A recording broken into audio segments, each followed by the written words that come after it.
Kabupaten Kerinci.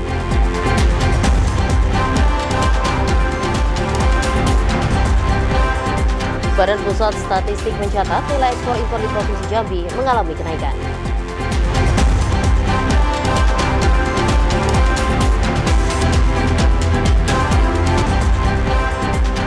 Air Sungai Batanghari meluap hingga memasuki halaman rumah warga.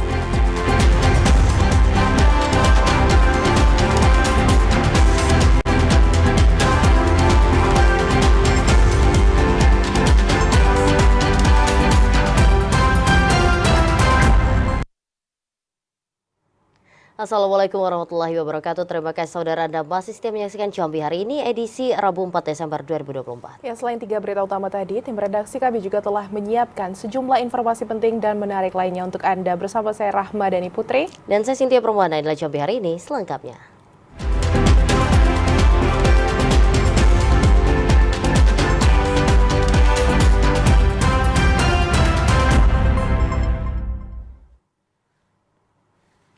Mengawal informasi hari ini, pemirsa, tahapan rapat pleno rekapitulasi suara pilkada serentak tahun 2024 di tingkat Kabupaten Kerinci resmi dimulai sejak tanggal 3 Desember kemarin.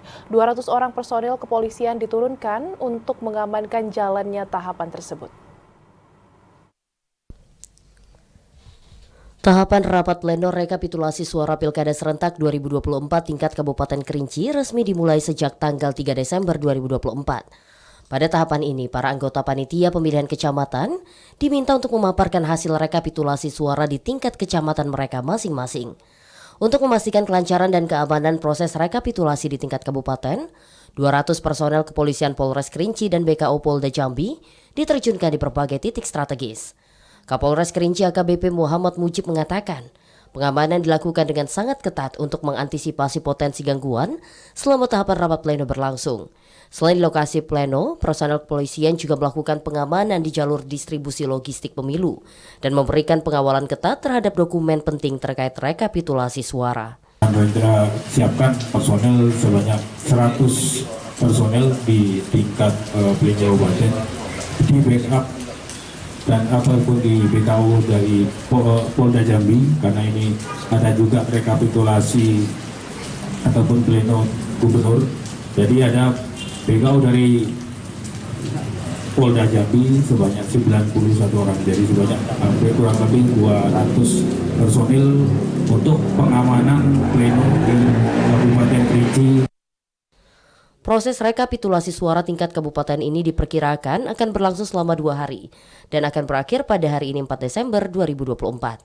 Dengan pengamanan maksimal, diharapkan seluruh tahapan pilkada serentak 2024 di Kabupaten Kerinci dapat berjalan dengan aman dan lancar. Ilwan TVRI Jambi melaporkan.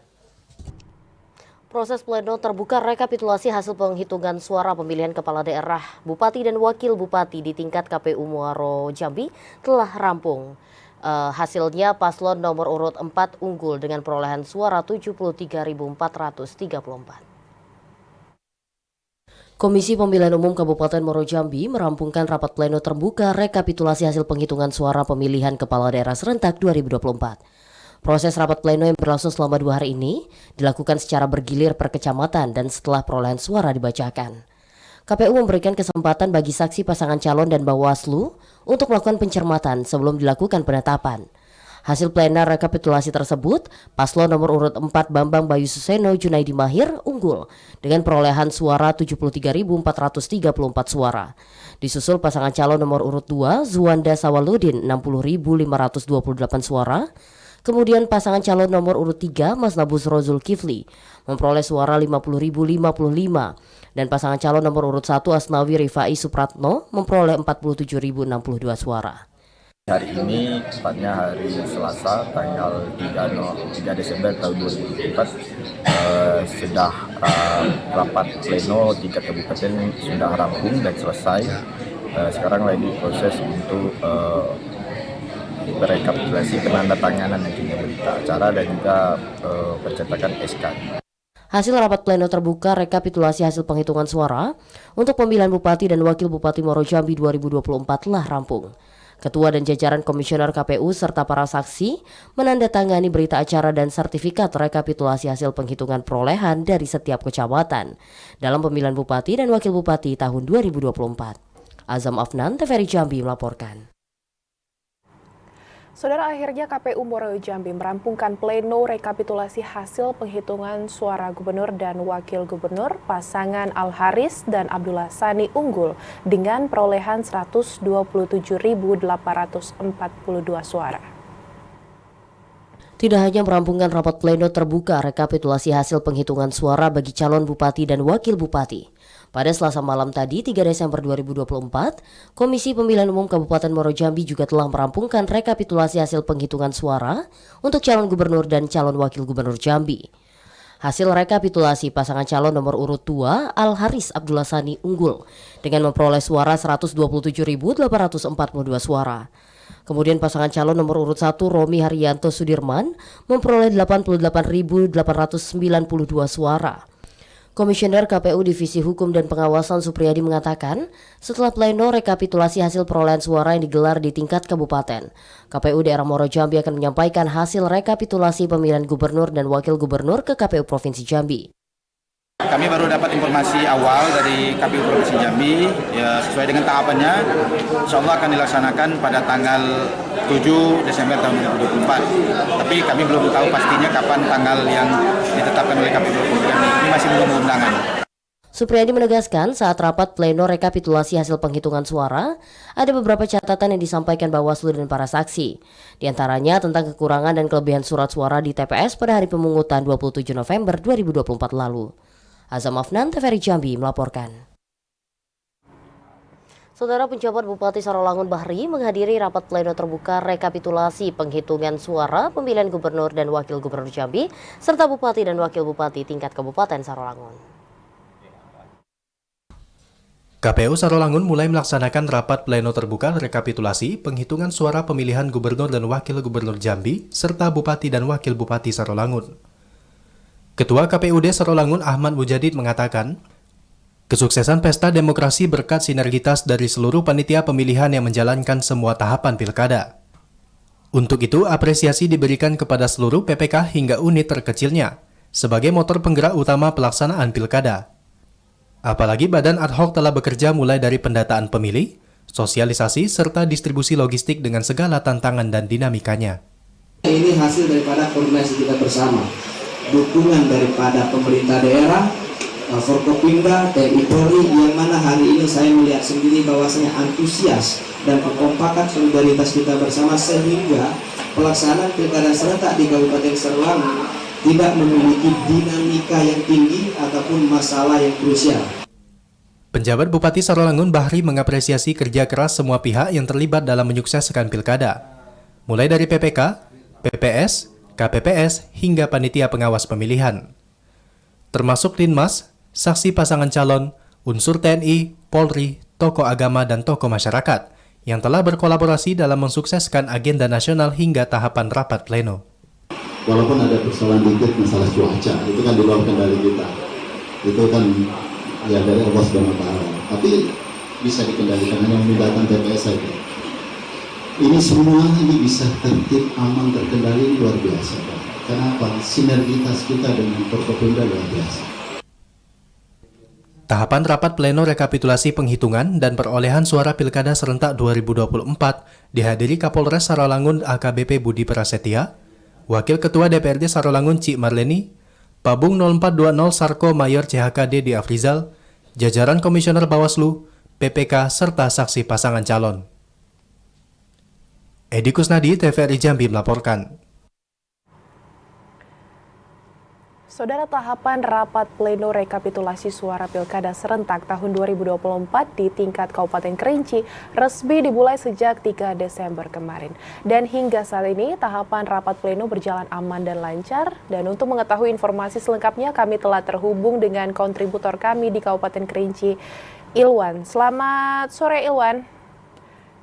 Ya, selamat sore. Ya, Ilwan, saat ini sudah berapa kecamatan yang telah menuntaskan rekapitulasi suara?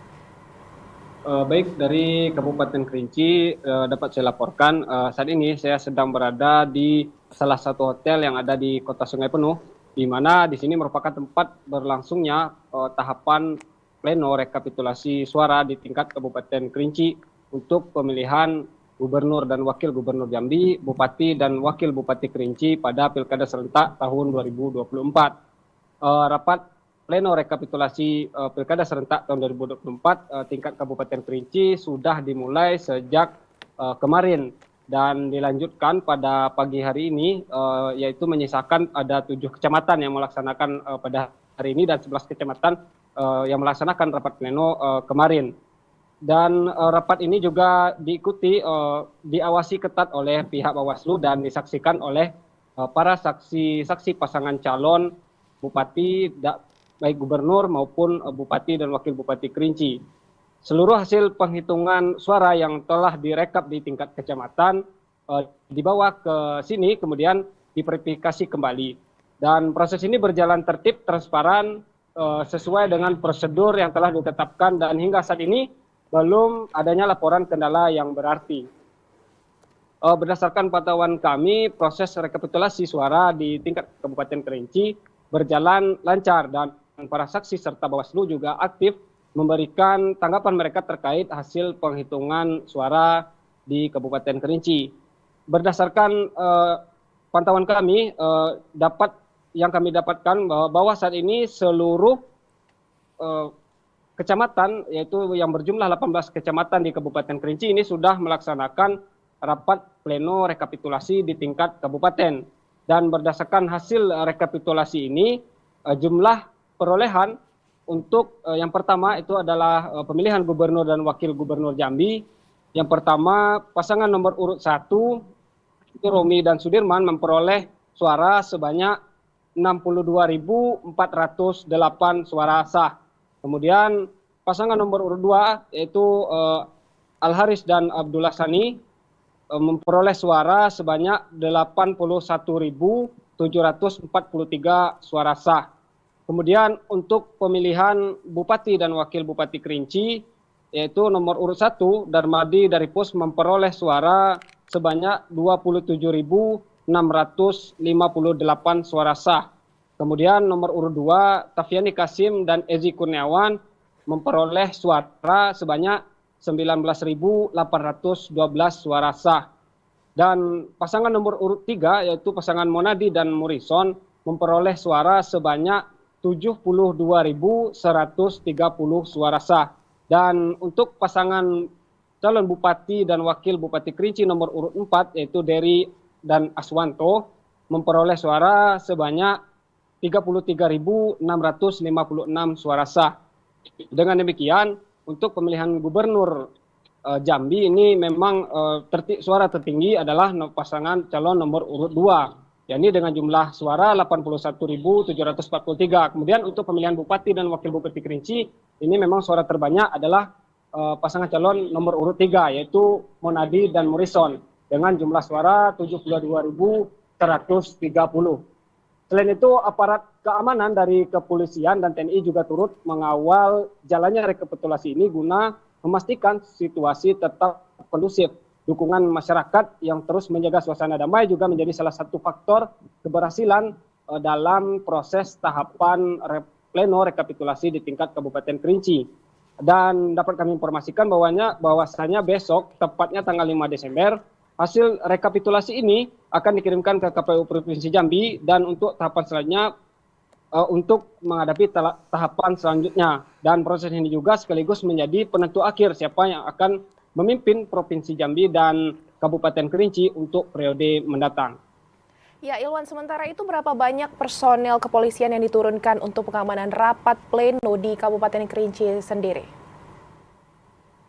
Dan untuk memastikan kelancaran dan keamanan proses rekapitulasi di tingkat Kabupaten Kerinci, aparat kepolisian Polres Kerinci yang dibantu dari BKO Polda Jambi menurunkan sebanyak 200 orang personil yang diterjunkan di berbagai titik strategis.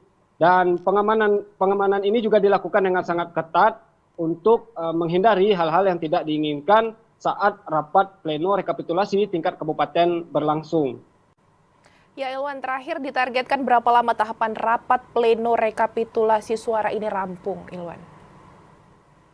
Dan untuk target memang KPU Kabupaten Kerinci, berdasarkan informasi yang kami dapatkan dari KPU Kabupaten Kerinci, memang untuk pleno ini ditargetkan selama 2 hari yang sudah dimulai sejak kemarin, dan pada hari ini memang sudah diselesaikan rapat seluruh dari 18 kecamatan untuk rapat pleno rekapitulasi di tingkat Kabupaten Kerinci. Baik, terima kasih Ilwan atas laporan Anda. Selamat sore dan selamat bertugas kembali. Kita beralih ke informasi lainnya. Saudara Gubernur Jambi Al-Haris pimpin upacara Hari Bakti PU. Informasinya akan kami hadirkan usai jeda pada berikut ini. Tetaplah bersama kami di Jambi hari ini.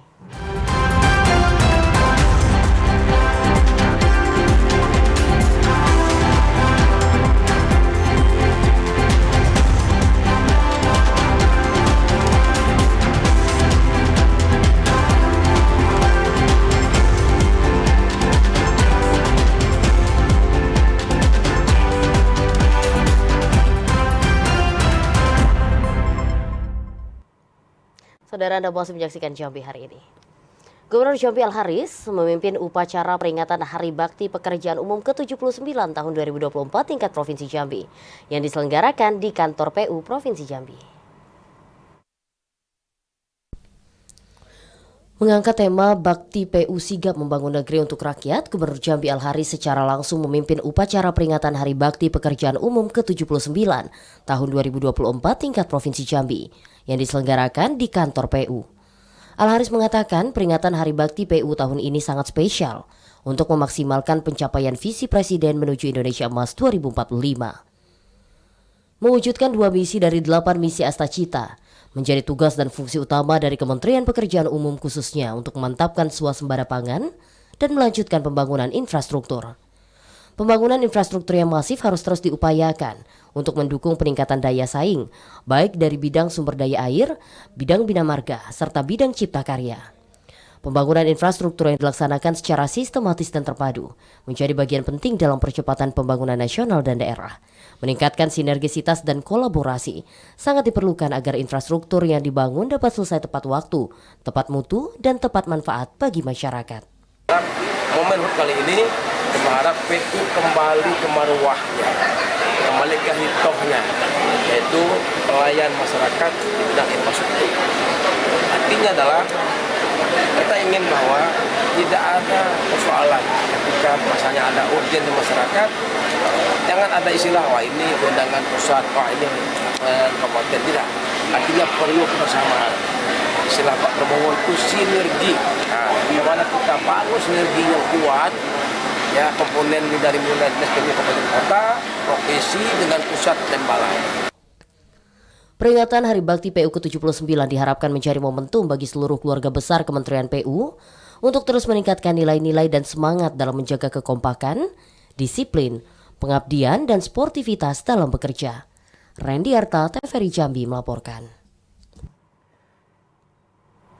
Sementara itu, Saudara, Provinsi Jambi mengalami inflasi sebesar 0,21% pada November 2024. Inflasi Jambi secara year on year mencapai 1,42% ini terjadi karena adanya kenaikan harga barang dan jasa. Badan Pusat Statistik atau BPS Provinsi Jambi secara resmi merilis angka inflasi untuk bulan November 2024. Pada bulan ini, Provinsi Jambi mengalami inflasi sebesar 0,21% jika dibandingkan dengan bulan sebelumnya. Sementara secara tahunan atau year on year, inovasi Jambi mencapai 1,42%. Kepala BPS Provinsi Jambi Agus Sudibyo mengatakan, inflasi ini karena adanya terjadi kenaikan barang dan jasa pada bulan November. Penyumbang terbesar dari komoditas tomat 0,12%, bawang merah 0,08%, beras 0,05%, minyak goreng 0,04%, dan emas perhiasan 0,02%. Agus Sudibyo juga menjelaskan ada 3 wilayah penyumbang inflasi, yakni Morobungo menyumbang inflasi terbesar, yakni 0,37%, kemudian Kota Jambi 0,21%, serta Kabupaten Kerinci 0,12%. Kepala BPS Provinsi Jambi Agus Sudibyo menyebutkan, secara keseluruhan angka inflasi masih terkendali. Meski angka inflasi masih di bawah 2% secara year on year, inflasi Provinsi Jambi masih cukup baik. Yogi Ramadhani, TVRI Jambi melaporkan. Sementara itu, Saudara, nilai ekspor dan impor Provinsi Jambi mengalami kenaikan di bulan Oktober 2024, yakni mencapai 212,80 juta US dollar dan nilai impor mencapai 8,45 juta US dollar. Badan Pusat Statistik Provinsi Jambi juga mencatat terjadi kenaikan pada nilai ekspor sebesar 13,18% di bulan Oktober 2024. Jika dibandingkan dengan bulan sebelumnya, nilai ekspor di bulan September hanya sebesar 188,01 juta US dollar. Sementara di bulan Oktober mencapai 212,80 juta US dollar. Kepala BPS Provinsi Jambi Agus Sudibyo menjelaskan, ini dikarenakan terjadinya pertumbuhan di sebuah sektor, diantaranya industri pertambangan dan pertanian. Secara keseluruhan, penyumbang ekspor terbesar masih dari sektor pertambangan yang mencapai 64,47%, disusul industri pengolahan sebesar 31,92% dan industri pertanian 3,61%. Kemudian untuk negara ekspor masih didominasi wilayah ASEAN sebesar 67,66%, meliputi negara Jepang, Thailand, Malaysia, dan Singapura, serta Amerika Serikat sebesar 5,19%. Ini adalah komoditas-komoditas yang tergabung dalam kelompok industri pengolahan. Nomor 3, karet dan barang karet, TSNR 10, TSNR 20, itu juga komoditas-komoditas yang tergabung dalam industri pengolahan. Nomor 4 juga, cangkang kernel sawit, sama itu adalah komoditas-komoditas yang tergabung dalam industri pengolahan. Nah, yang nomor 5 ini dalam pertanian. Selain nilai ekspor, kenaikan juga terjadi pada nilai impor yang mencapai 90,37%. Dari bulan sebelumnya hanya 4,44 juta US dollar, kini menjadi 8,45 juta US dollar.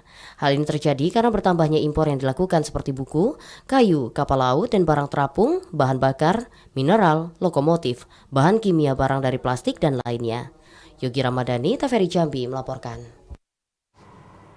Tingginya intensitas hujan menyebabkan banjir di Kampung Rakit RT 11 dan 12 Taitul Yaman, Jambi, Kota Seberang. Informasi selengkapnya akan kami hadirkan sesaat lagi. Tetaplah di Jambi hari ini.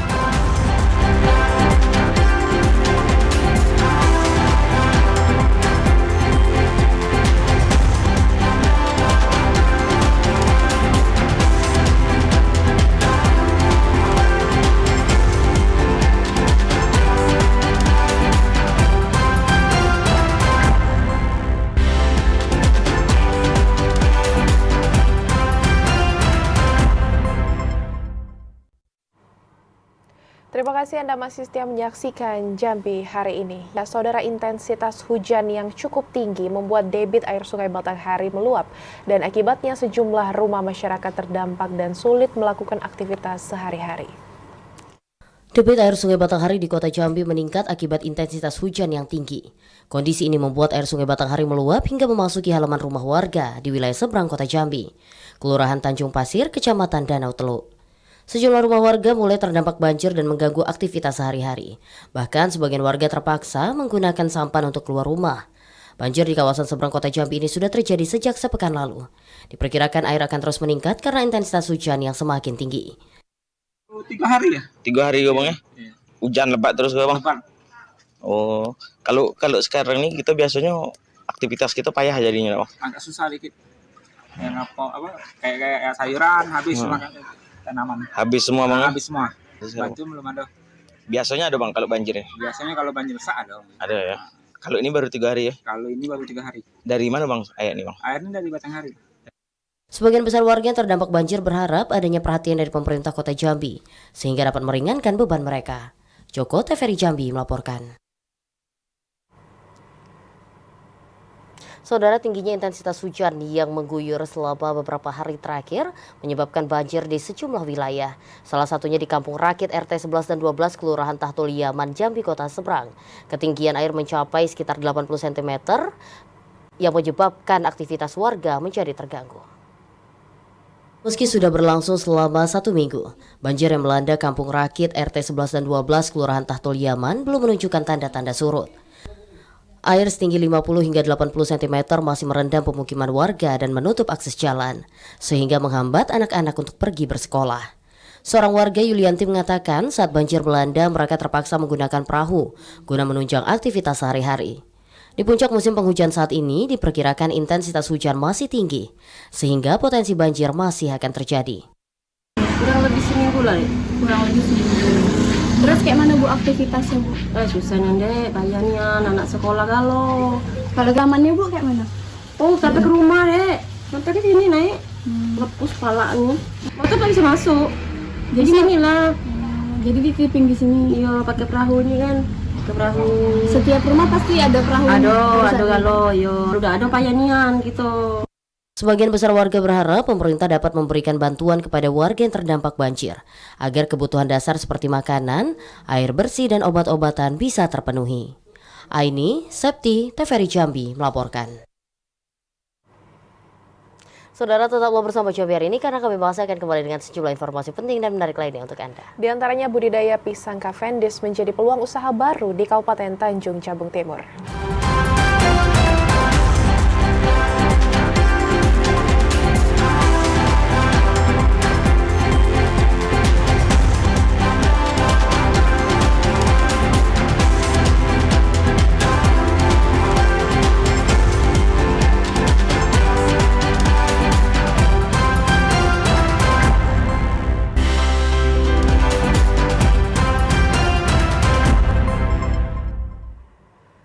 Terima kasih Anda masih setia menyaksikan Jambi hari ini. Ya, saudara, persoalan sampah di wilayah perbatasan kota Jambi masih belum tuntas. Meski telah dilakukan penjagaan oleh pihak kelurahan, namun masih ada tumpukan sampah di Simpang Rimbo yang berbatasan dengan Kabupaten Muara Jambi. Persoalan sampah masih menjadi pekerjaan besar bagi pemerintah kota Jambi. Tumpukan sampah masih kerap kali terlihat hampir di setiap sudut kota Jambi. Tumpukan sampah dan bau tak sedap menjadi pemandangan warga kota Jambi terutama di pagi hari saat memulai aktivitas. Masih rendahnya kesadaran sebagian besar masyarakat dalam membuang sampah di TPS menjadi pemicu terjadinya penumpukan sampah. Salah satunya di kawasan Simpang Rimbo, Kelurahan Kenale Besar, Kecamatan Alam Barajo, Kota Jambi, yang kerap kali terjadi penumpukan sampah. Wilayah yang berbatasan dengan Kabupaten Muara Jambi ini sering menjadi langganan sebagian besar masyarakat untuk membuang sampah. Lurah Kenali Besar Beni Setiawan mengatakan pihaknya telah menurunkan tim untuk menjaga agar masyarakat tidak membuang sampah di kawasan tersebut. Namun rata-rata mereka membuang sampah pada malam hari. Jadi kalau untuk fasilitas tempat pembuangan sampah menurut saya bukan masalah lagi. Cuman pembuangan sampah saat sekarang ini karena berada di sebelah kanan jalan, jadi saya merasa itu pembuangan sampah impor lah di wilayah sebelah. Buang sampah ke wilayah Kenali Besar. Maka dari itu harapan saya ke depannya memang melalui Pak Camat kemarin ketemu juga dengan Kabid Penegakan Hukum di Dinas Lingkungan Hidup untuk melakukan pertemuan bersama Camat yang dari Muara Jambi untuk wilayah perbatasan. Kedepan, Lurah Kenali Besar akan meminta pertemuan dengan Dinas Lingkungan Hidup Kota Jambi dan Kabupaten Muara Jambi untuk menyelesaikan persoalan tumpukan sampah tersebut. Joko, TVRI Jambi melaporkan. Saudara, Gubernur Jambi Al-Haris secara resmi membuka turnamen mini soccer khusus wartawan yang diselenggarakan LKBN Antara Biro Jambi. Gubernur Jambi Al-Haris secara resmi membuka turnamen mini soccer khusus wartawan yang diselenggarakan LKBN Antara Biro Jambi. Pembukaan turnamen mini soccer hari ulang tahun ke-87 LKBN Antara Biro Jambi ditandai dengan penendangan bola pertama oleh Gubernur Al-Haris. Al-Haris menyampaikan, turnamen yang diselenggarakan LKBN Antara menjadi upaya strategis untuk mempererat hubungan silaturahmi antar insan pers di Provinsi Jambi. Kegiatan tersebut juga menjadi wadah yang baik untuk memberikan penyegaran bagi para wartawan usai penyelenggaraan pemilihan kepala daerah serentak tahun 2024. Pemerintah Provinsi Jambi berkomitmen memberikan ruang yang baik bagi media untuk menyebarluaskan informasi dalam upaya mendukung percepatan pembangunan daerah, meningkatkan kualitas sumber daya manusia melalui penyajian informasi yang masif dan kredibel akan memberikan dampak positif bagi daerah. Kita berharap komitmen yang dibangun oleh Antara ini perlu kita berikan apresiasi. Dan hari ini HUT mereka dia gelar acara dengan turnamen antar jurnalis agar supaya semakin akrab jurnalis kita dan semakin memberikan semangat baru untuk memberikan sumbangsi tenaga pikiran untuk membangun Jambi kita cintai ini. Turnamen mini soccer ini diikuti oleh 8 tim dengan sistem setengah kompetisi dan diselenggarakan selama 2 hari dari tanggal 3 hingga 4 Desember 2024. Randy Arta, TVRI Jambi melaporkan. Saudara, budidaya pisang Cavendish cukup menjanjikan sebagai peluang usaha baru meski memerlukan perawatan yang ekstra jika dibanding dengan tanaman pisang lainnya, tapi nilai jual pisang Cavendish cukup menggiurkan. Saat ini banyak jenis pisang yang dijajakan di pasar, mulai dari pisang kampung hingga pisang yang dibudidayakan. Seperti pisang Cavendish yang dikenal sebagai pisang Ambon putih.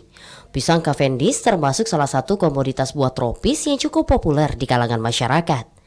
Umumnya pisang ini dibudidayakan dengan memakai cara kultur jaringan, sehingga bisa terbebas dari penyakit. Pisang Cavendish memiliki tekstur yang lembut dan rasa yang lezat. Seorang penggerak penanaman Marinus Marantika Sitepu mengatakan, ia tertarik menanam pisang Cavendish pada tahun 2020 saat terjadi COVID-19. Pada tahun tersebut, banyak lahan padi petani yang gagal panen, hingga muncul ide untuk alih fungsi menanam pisang Cavendish. Menanam pisang Cavendish dimulai dari lahan seluas 1 hektar. Seiring terus meningkatnya jumlah pemasaran, saat ini jumlah lahan untuk tanaman pisang Cavendish telah mencapai 22 hektar. Di lahan milik pemerintah Kabupaten Tanjung Jabung Timur. Sementara itu untuk perawatan tanaman pisang Cavendish lebih ekstra dibanding pisang biasa. Mulai dari masa tanam, pemupukan setiap bulan hingga panen. Pertandan pisang Cavendish bisa mencapai berat 25 kg. Setelah panen, pisang ini akan dikirim langsung ke Jakarta dalam keadaan belum matang. Nilai jual pisang Cavendish cukup menggiurkan, namun nilainya akan turun jika kulit buah ada yang rusak. Panen padi Desa Sukamaju di sekitar sini dan bersamaan dengan pandemi COVID.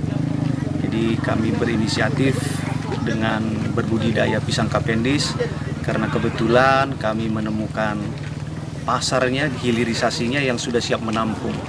Sehingga dengan sumber daya yang ada kami memberdayakan petani-petani lokal untuk berbudidaya pisang Cavendish. Diharapkan budidaya pisang Cavendish semakin banyak muncul di Kabupaten Tanjung Jabung Timur, sehingga bisa menjadi peluang usaha baru bagi masyarakat. Kliva Patria, TVRI Jambi melaporkan. Saudara, informasi tadi sekaligus mengakhiri jumpa kita di Jambi hari ini. Terima kasih atas perhatian dan kebersamaan Anda. Saya Cynthia Permana. Dan saya Rahmadani Putri bersama kerabat kerja yang bertugas pamit undur diri. Wassalamualaikum warahmatullahi wabarakatuh dan sampai jumpa.